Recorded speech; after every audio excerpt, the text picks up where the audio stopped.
Good morning. I'll talk today about radiesse filler.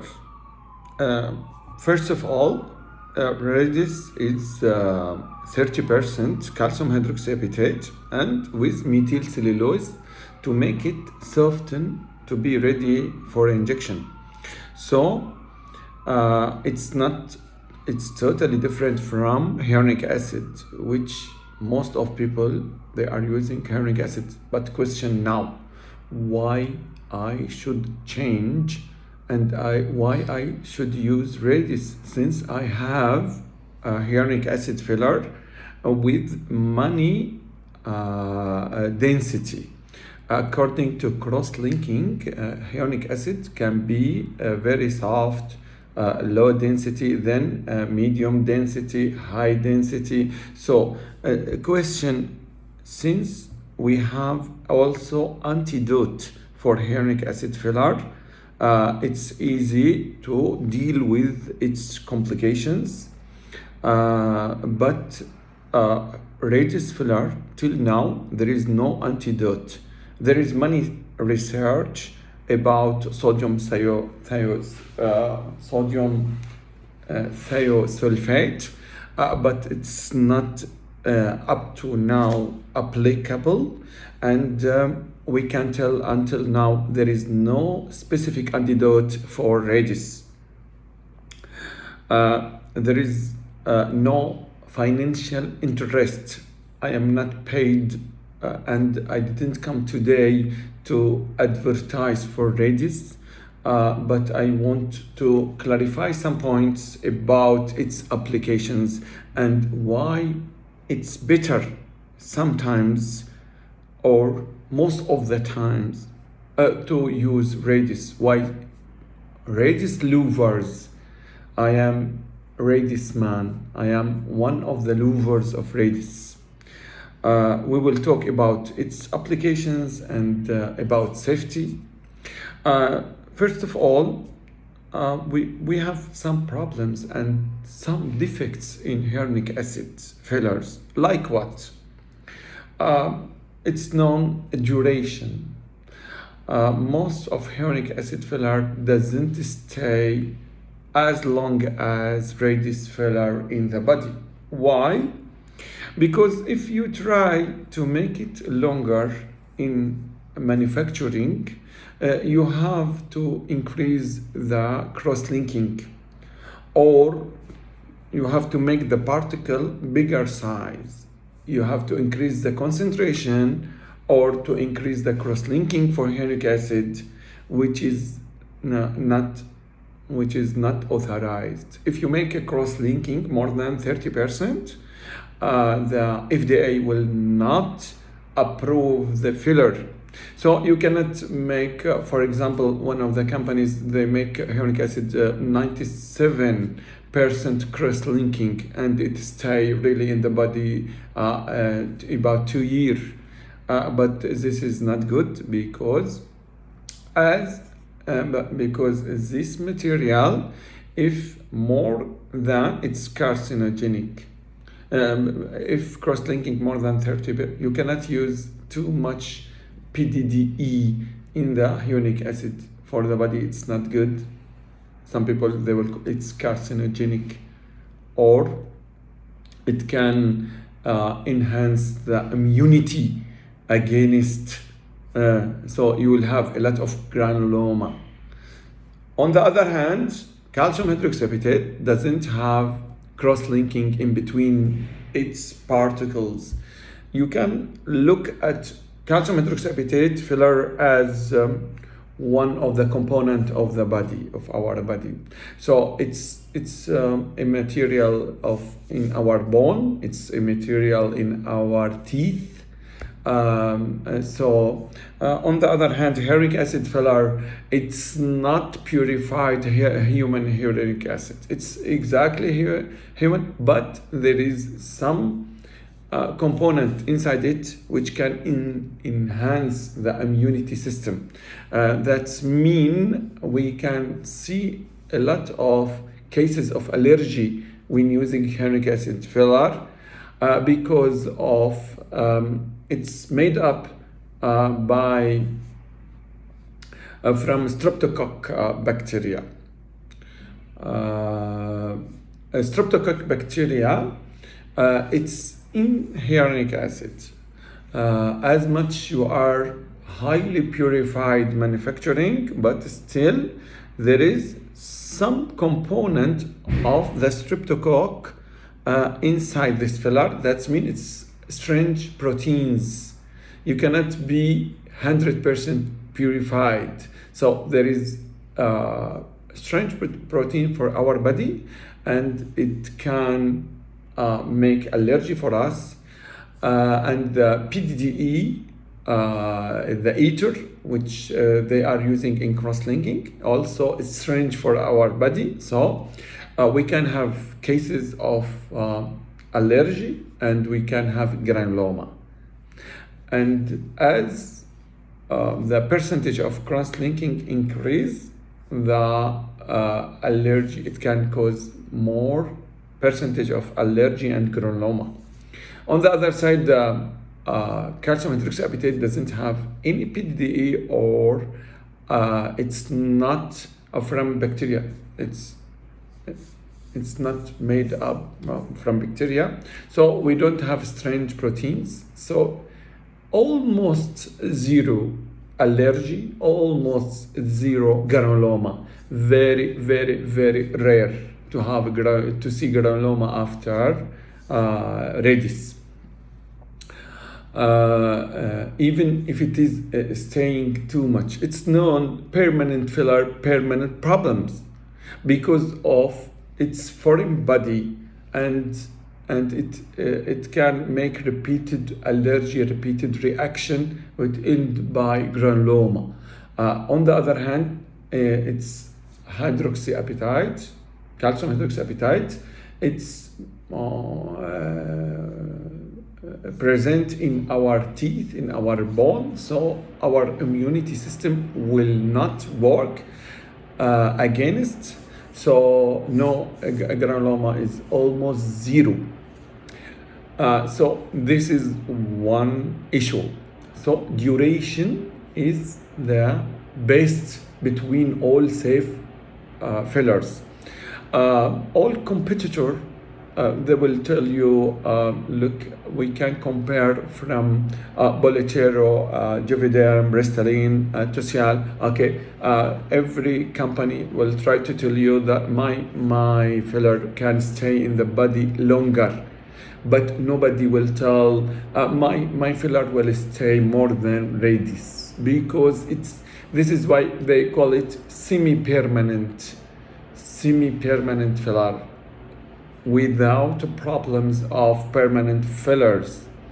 So duration is the best, and consistency. What I mean by consistency, there is a law in filler. When you will choose hyaluronic acid filler under the eye, you want to inject under the eye, you will try to use low cross link, because if it high cross link, it will be apparent, and it will give mask-like, especially in smiling. So you will try to choose a soft filler here in under the eye. What's about if you want to inject the chin? You will try to use high cross-link and hard filler to give definition. Also for Texas, you will give so for bony. So there is a law in filler injection. As much you are near in your consistency to the filler, to the tissue you are replacing, as much you are more natural. You got my point? Calcium hydroxyapatite, it's exactly same consistency of bone. So if I want to inject the chin, I can have many options, like fat, hyaluronic acid, low cross-link hyaluronic acid, high cross-link hyaluronic acid, calcium hydroxyapatite. So which one is best? It's not matter of volume to volume. If it is volume to volume, that means whatever you fill, will give same result. This is not correct. Suppose you put fat for the nose, it will give a volume, but it looks ugly and fake because it's soft and you augment something solid. So people like surgeons, when they will do operation to support the dorsum of the nose, they will put something solid like rib, cartilage. They will take cartilage or anyhow something solid. They don't choose something soft because it will be fake. So we have to put something solid for the nose. This is why we have to put calcium hydroxyapatite is best filler of choice for the nose, because exactly same as if you put a piece of bone or cartilage, something solid. On the other hand, hyaluronic acid doesn't have the same G prime. This is why it will get loose and wide. So in my clinic, I don't inject hyaluronic acid for nose, and if patient came from other center, she did hyaluronic acid, I'll ask her to put radiesse, to come back to her center and dissolve this by radiesse, and then to come back to put radiesse. Or I have to remove the hyaluronic acid and put radiesse, and this is example. So it's best filler in its duration in the body, best filler in consistency for the bony prominence, jawline, chin, and nose, and even for hands. For hands, it's the first FDA approved filler for hand is radiesse. Why in hand we prefer radiesse? Because there is 3 targets in the hand. When we will inject filler for the dorsum in the hand, we have 3 aims. First of all, to give volume. Hyaluronic acid on the other side will give you volume as well. But what's about rejuvenation of that skin? You can use the filler to replace the volume, for augmentation, and you can use it as a treatment for the skin. So it's known that calcium hydroxyapatite is working in fibroblast, and it can enhance the rejuvenation, collagenesis for the hand rejuvenation. The third aim is that we have some veins. It's blue color. So we don't like this blue color to show. So if we put hyaluronic acid in between the vein and the skin, it's transparent. So it will show the bad color, the Tyndall effect. We call it Tyndall effect, but as a gray color. But radiesse is not opaque it's not transparent, it's opaque for the light. So if you put in between the skin and the veins, it will fade. You will not see the blue line of the veins. This is why some areas radiesse is extremely better than hyaluronic acid. Also, if you want to, for example, to put for the nose, for the chin, also extremely better with radiesse, because for rejuvenation. If you want to treat the skin and in aged patients and they need facelift with filler, they don't like to do surgery, the best filler is radiesse, the hyper-diluted radiesse. We inject usually subdermal to give rejuvenation, because it works on fibroblasts. This is so duration, consistency, and rejuvenation, collagenesis. And for radiesse is better, does not make allergy. because it does not interact with any other material. So if patient, for example, they have a previous filler, permanent filler, and they remove it, we know already that it will not totally be removed, the RG foam, the permanent filler, and they want to replace their volume and skin treatment. Radiesse is better. If you inject hyaluronic acid, there is high chance to have a cross-linked, to have a cross allergy and infection as well. Many cases after, if you make thread, so it's a solution for those people. It does not interact with any other material. If patient has hyaluronic acid filler in one area, you can add radiesse above it, or opposite, there is radiesse, it will not make any problem. And granuloma is almost zero. It's not zero anyway, but extremely less than hyaluronic acid. So now, what's about infection? It has natural antibiotic. It's a natural antibiotic, calcium hydroxyapatite. For areas, it's known it has antibiotic effect. Finally, I want to talk about safety. Somebody will tell, okay, it has a lot of positivities, but what's about antidote? What we will do if in case of vascular complications or overcorrection? What I can tell in this subject, that cases of ischemia after injection of radiesse extremely less than hyaluronic acid. Why? All of the audience, they hear a lot about vascular every 2000. In radiesse, you will not hear very little.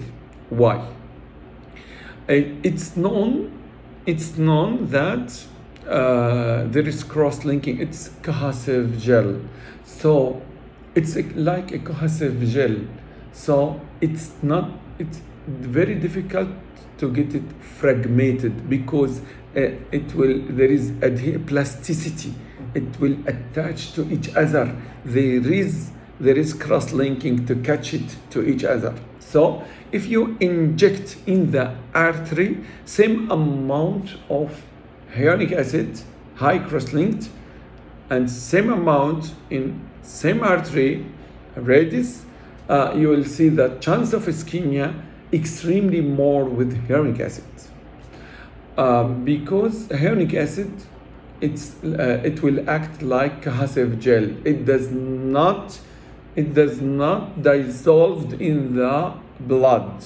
On the other hand, because no cross-linking, I did many experiments that I mix with lidocaine or with normal saline. I mix together, and it's totally homogeneous, because it's like a salt in a water. On the other hand, it's salt in a water. On the other hand, nobody will mix with normal saline, the hyaluronic acid with normal saline or lidocaine, because it will be defragmented. So there is pieces. It will be defragmented into small pieces. It's like emboli. If you inject it in the artery, there is high chance to have one ischemia, to block the artery and to cause a vascular spasm. Now there is theory of vascular spasm after injection of Dr. Yani. For example, Dr. Yani, everybody know Dr. Yani. He said, in my life, I inject same number, thousands of hyaluronic acid and radiesse. I have 5 ischemia cases in my life. All of them was hyaluronic acid. And all of us hear a lot of ischemias after hyaluronic acid fillers, but very, very few and minimal cases after radiesse. I know users of hyaluronic acid extremely more than radiesse, but still safety with radiesse is extremely high. Thank you. This is why I am radiesse lover, and I advise you to inject radiesse. I want to mention something also. Most of technique of radiesse depend. Sometimes you need to inject purified radiesse. On the other hand, minimal dilution standard 0.3 ml of xylocaine. But what's about hyper diluted? Sometimes 1:1, 1:2. That's mean dilution. As much diluted, as much viscosity is less. If viscosity come down, safety came up. What I mean by that? All of us, they inject Botox for forehead, mesotherapy, non-cross-link hyaluronic acid, PRP. We don't afraid of ischemia. But if I ask, please do filler for glabella or nose, everybody is afraid. Why afraid? Why with Botox? Because our enemy is the viscosity. It's not a big deal by mistake to go through the artery and inject a material. What is this material? If it is normal saline, Botox, if it is PRP, if it is, it's not a big deal. Mesotherapy, it's not a big deal. But if it is hyaluronic acid, high cross-linked, be sure that there is a high chance of ischemia. On the other hand, if you dilute calcium hydroxyapatite, does not have cross-linking in between each particles, and if when you dilute it, its viscosity is extremely low, so it will be very easy to flow in the artery and wash up without block. It will not block and the artery. And some theories now, they are talking too much about vascular spasm. Does not make spasm. So this is why for me, safety, I feel better with radiesse in most of my application for time. Why we don't use calcium hydroxyapatite for lip? First of all, because of the color. Second, consistency. We were talking, it's not for soft tissue. It's soft tissue and it's hard a little bit. And because of its color. Thank you.